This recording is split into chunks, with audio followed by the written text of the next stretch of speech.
Devoțional. Încă există speranță. Hristos trăiește. Binecuvântat să fie Dumnezeu și Tatăl Domnului nostru Iisus Hristos, care, după îndurarea sa cea mare, ne-a născut din nou, prin învierea lui Iisus Hristos din morți, la o nădejde vie. Întâia epistola lui Petru, capitolul 1, versetul 3. Sunt momente în care sufletul se simte epuizat. Povara vieții, veștile rele, greșelile făcute, dezamăgirile care ne rănesc adânc, toate se adună și parcă ne împing într-un colț întunecos, unde singura companie este tăcerea descurajării. Poate chiar tu ai spus la un moment dat: nu mai e nimic de făcut. Asta nu se va schimba. Nu văd nicio ieșire. Dar chiar atunci când credem că nu mai sunt opțiuni, că am ajuns la capătul puterilor, vine vocea blândă, dar fermă a Duhului Sfânt, care ne șoptește inimii: încă există speranță. Hristos trăiește. Nu este o frază trecătoare de încurajare. Nu este un cuvânt gol. Este un adevăr etern care a schimbat cursul omenirii. Iisus Hristos a învins moartea. El nu este într-un mormânt. El trăiește.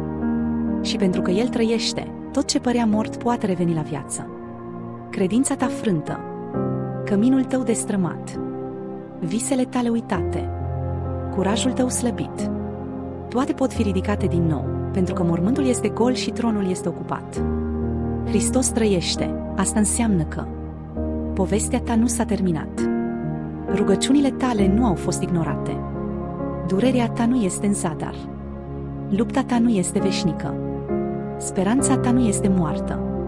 Dușmanul vrea să te facă să crezi că nu mai există cale de ieșire.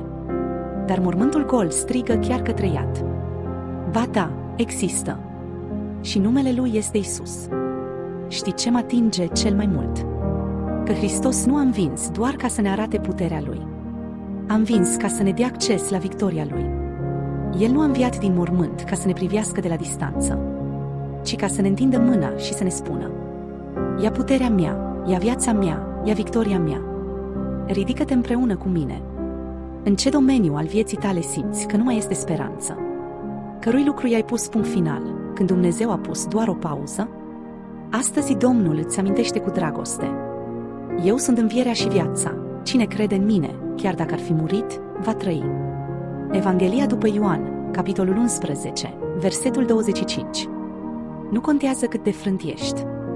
Nu contează de câte ori ai eșuat. Nu contează dacă azi ai doar lacrimi de oferit. Dacă Hristos trăiește, atunci există speranță pentru tine. Doamne Iisuse, îți mulțumesc că trăiești. Îți mulțumesc că în tine am o speranță care nu moare. Când inima mea este obosită, adu-mi aminte că tu ești încă pe tron. Reînvie-mi credința, înnoiește-mi puterea, trezește în mine bucuria prezenței tale.